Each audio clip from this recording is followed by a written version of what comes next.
Hello everyone. In this video, we will be discussing a question that I had given you all in the previous one of the previous classes. This question is illustration number 20.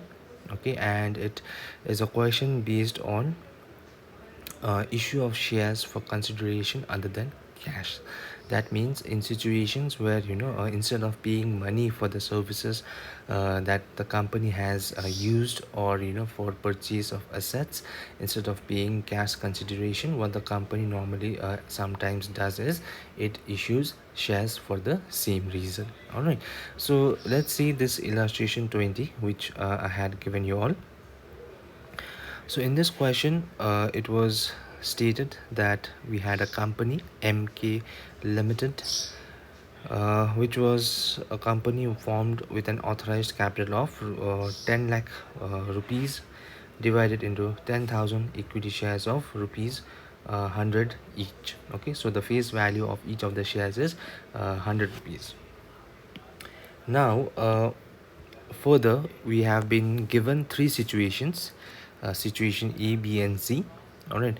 So in the first situation, what has happened is the company has used services of some promoters. Okay, and instead of paying those promoters in cash, what the company has done is it has issued 100 of its shares. Okay, so that means 100 shares of face value of rupees 100 each. Okay, so that many shares have been issued to the promoters. And in the second situation, what is given to us, or what has been stated, is that 900 shares were issued to the vendor for purchase of machinery. So the company has purchased machinery, and again out here what has happened is instead of paying the price of the machinery in cash, what the company did is again it has issued 900 shares to the vendor of that machinery. Thirdly, it is stated that the remaining 9,000 of its authorized capital, okay, that means the rest of the 9,000 shares were offered to the public for subscription, and it was payable as follows. So application money is given to us, allotment is given to us. Okay, so allotment includes your premium is also included. All right, and first call 20 rupees and 30 rupees. So according to the information that has been provided to us, the face value of the shares was actually 100 rupees. So 40 rupees on application, all right, and 40 rupees on allotment, 20 rupees on first call, and on final call 20 rupees. So total collection that has taken place is 40 rupees, 40 rupees 80, and a total of 120 rupees has been collected. So this means 120 was the issue price, but the actual price is 100 rupees. So we come to know from this that the premium that was collected is actually 20 rupees. All right, so you have to be recording all these things in the journal entries. Okay, so this is something that we have already discussed in the previous examples as well. So this you all should be able to do. So further information is, it is stated that the issue was fully subscribed. Okay, and full allotment was made to all the applicants. And further we have been informed that arrear, okay, of installments were as under. That means that is 250 shares on allotment, 750 shares on first call, and on final call 2000 shares. So what you all should be careful out here is that what is given to us is the arrear. Okay, so this basically means the number of shares on which the payment has not been received. Earlier in our examples that we have done, what we used to do was, it was stated normally person A did not pay 150 on allotment, right, and person B has not paid, let's say, on 100 shares the first call.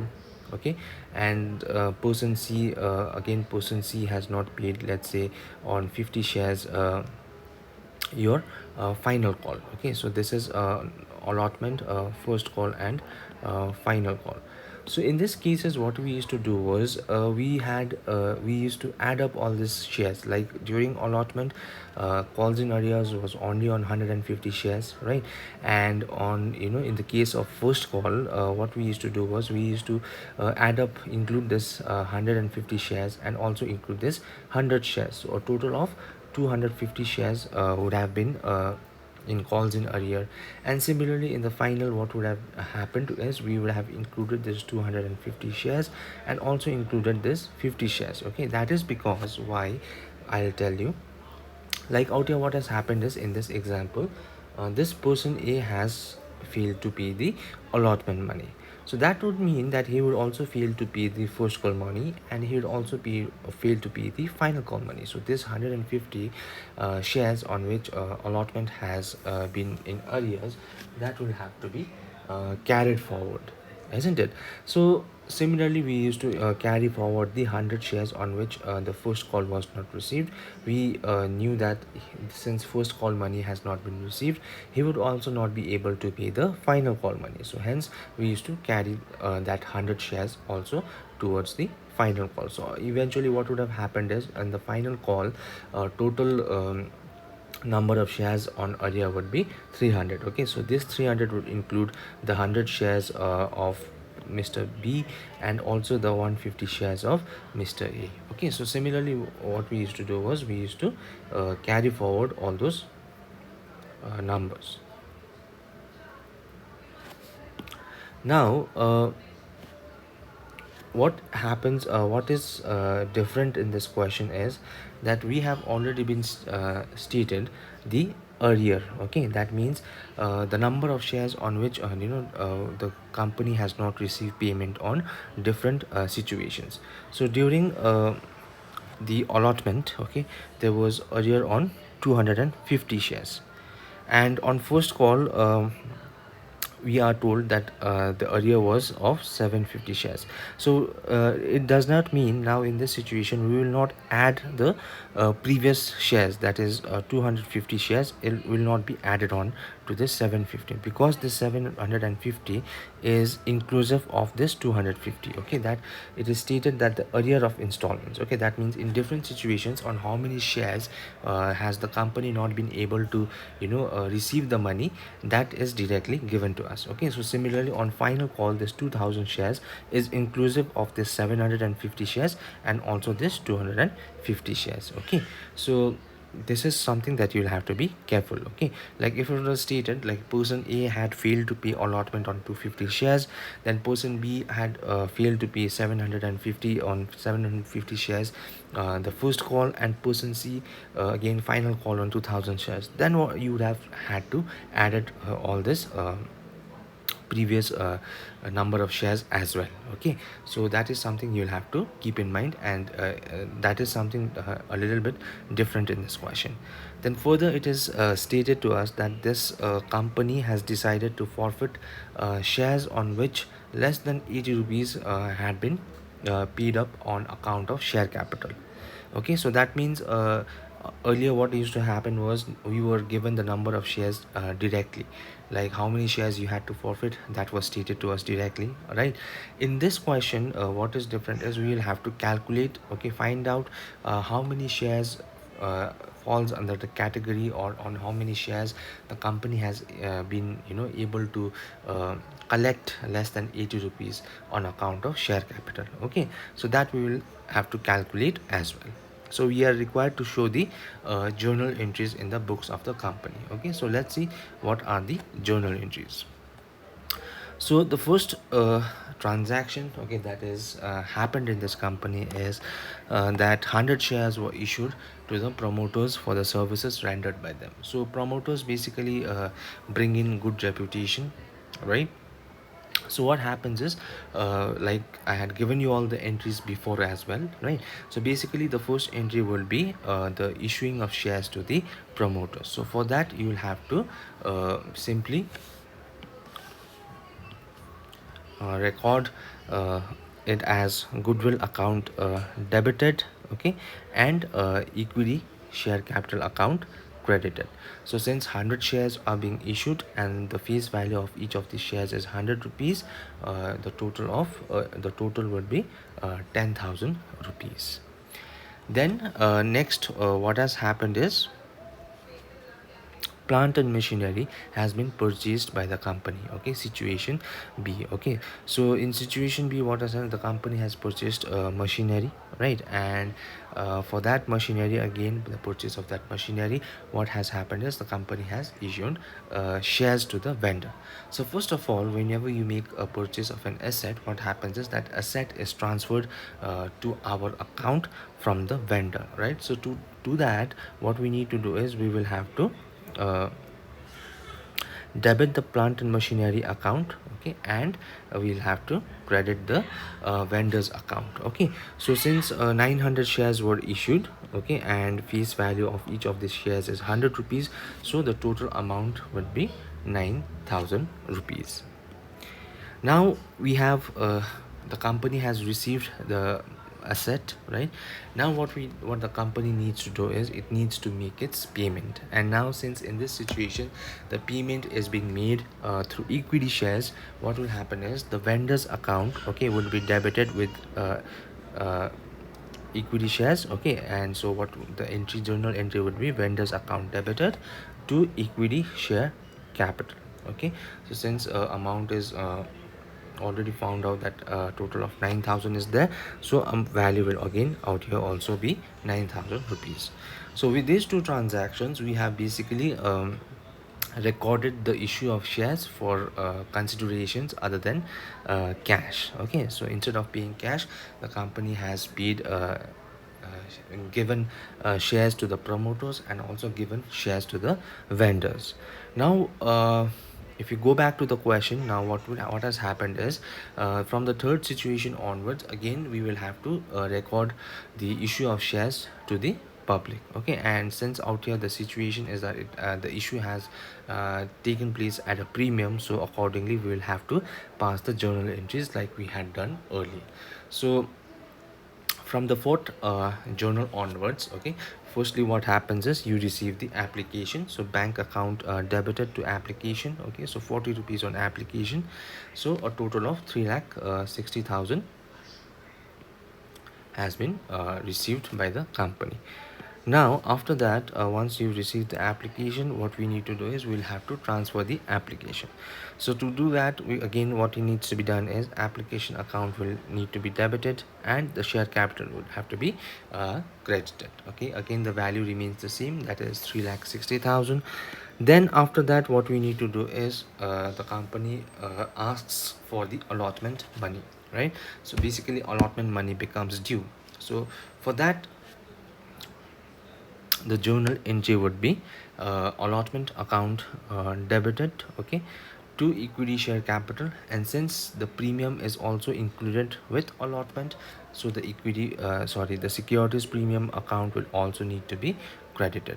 So we have to basically find out how much is the premium value, right? So to do that, you can simply add it up. You can add out here what has happened is 40 rupees, 40 rupees, 20 and 20, so total collection was 120, right? So since the face value of the company is 100, so excess collection is of 20 rupees, so this 20 rupees is your premium. All right, so this is how you can basically calculate how much premium you are supposed to get, okay, or how much is the part of the premium that has been collected.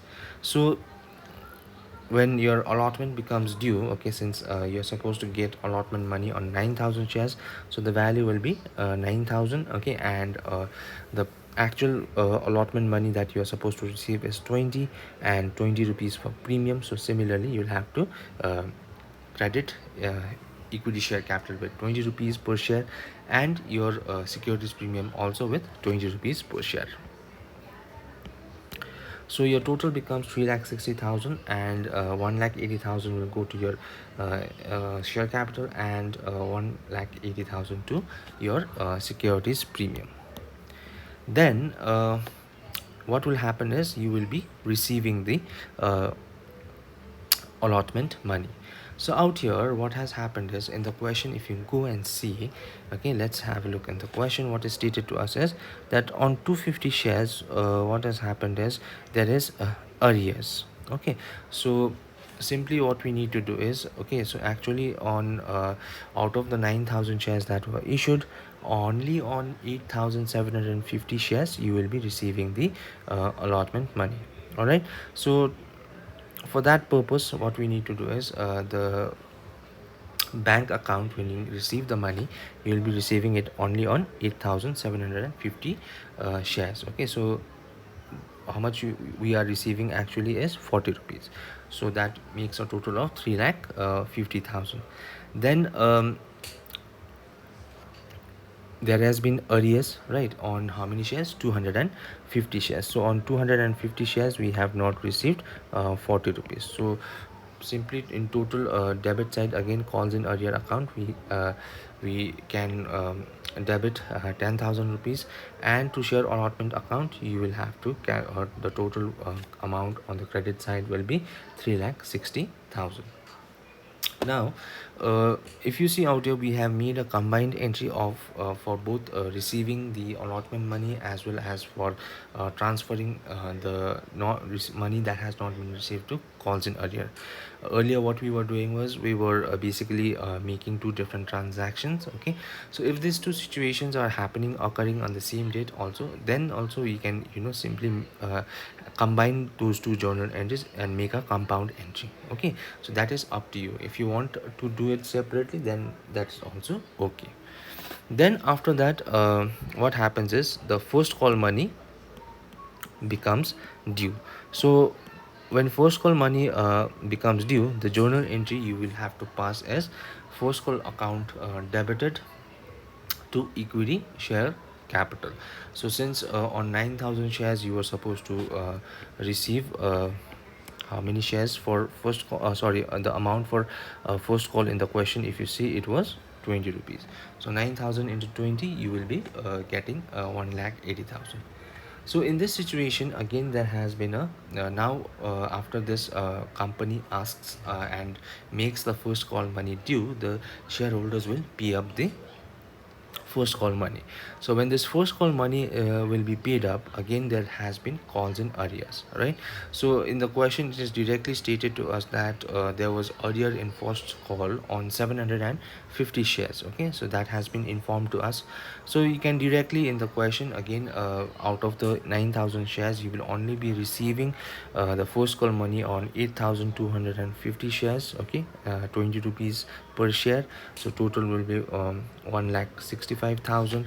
And similarly towards calls in arrear, what has happened is on 750 shares we have not received the first call money, so that needs to be transferred to your calls in arrear account. Okay, so 20 rupees per share on 750 shares makes it a total of 15,000, and your first call account will be credited with 1 lakh 80,000. Okay, so now we are done with the first call as well. Okay, then after that what happens is the full final call money becomes due. Okay, the company will ask for the final call money to be paid up by the shareholders. Now again we were told in the question that on 2000 shares the final call arrear has taken place. So that means out of the 9,000 shares, only on 7,000 shares we will be receiving the final call of 20 rupees. So 7,020 makes it 1 lakh 40,000.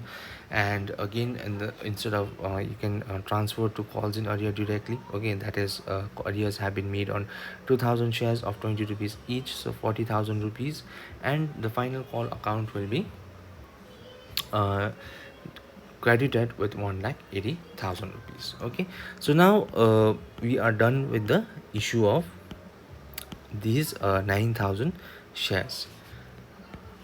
Now finally we have also stated in the question that we will have to forfeit the shares on which we have only received or 80 rupees or less than 80 rupees. Okay, so to calculate that we can simply make a small working note. Okay, so calculation of number of shares to be forfeited.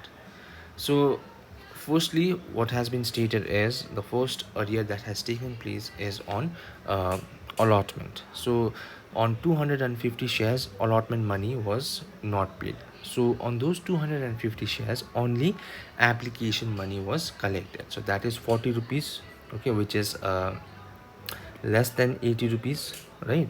And so that means this 250 shares needs to be forfeited, right? Secondly, what has happened is, in the second situation, it is stated the total arrears on first call was on 750 shares. All right, so simply it is stated 750 shares. So like I've already told you, this 750 shares is also inclusive of the 250 shares which we have stated out here. So we'll have to deduct that. Okay, so that will give us a total of 500 shares. Okay, so these 500 shares, what has happened in these 500 shares is, application money has been received on them, right? And also allotment money has been received. Okay, so actual allotment, what was there was, during allotment 40 rupees was being collected, right? But 20 rupees was a part of the securities premium. Okay, so actual money to be collected for allotment was 20 rupees. So if you add 20 rupees of allotment and 40 rupees on application, total that has been collected is only 60 rupees. Okay, so these 500 shares will also be forfeited. Now in the final call, there has been 2000, total area was of 2000. So those 2000, if you exclude this 750 shares, that is 500 on which first call was not paid, and 250 shares on which your allotment must not pay. And if you calculate, okay, if you calculate on them, okay, since only final call of 20 rupees was not collected, the rest that was collected was 40 rupees of application, 20 rupees of allotment, and 20 rupees of first call. So this makes a total of 80 rupees, right? So since in this 2000 shares, what has happened is, a total of 80 rupees has been collected, right? So this does not fall under the category of the shares that was supposed to be forfeited. All right, so only a total of 750 shares will be forfeited. Okay, so now when you forfeit those shares, okay, you can start with a total of 750 number of shares are to be forfeited. So equity share, equity share capital account is to be debited with 750 shares of 100 rupees each. Okay, and out here what has happened is, on certain shares, okay, especially this 250 shares, if you see on which allotment was not paid, what has happened is premium has also not been received, right?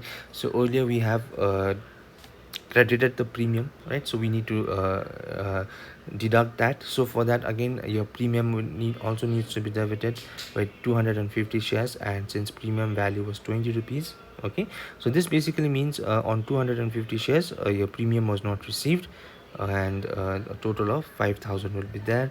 And total calls in earlier, okay, is, you'll have to calculate on 250 shares, total uh, that has not been received is 40 rupees on allotment, 20 rupees on first call, and 20 rupees on final call. So a total of 20,000 was calls in arrear that was made on the 250 shares on which only application was paid. The remaining 500, what has happened is, premium is received out here, and application was received, allotment was also received. So first call money was on arrear and final call was on arrear, so 40 rupees into 500, again 20,000. So total calls in arrear that was there was 40,000 rupees. Okay, so so you will have to transfer to calls in arrear account as well. So calls in arrear total would be 40,000 as we calculated. And forfeiture account, basically again you'll have to simply include the number, the amount that was actually received during this year. So total, again, 750 shares have been forfeited. In the first 250 shares only application money was collected, and on the remaining 500 shares application plus your 20 rupees allotment was collected, right? So total collection that has had taken place is 10,000 of on 250 shares, and the remaining 500 shares 30,000 was collected. So total amount of forfeiture account, okay, would be 40,000. So your forfeiture account will also be credited with 40,000. So this is how you will be passing journal entries in this question.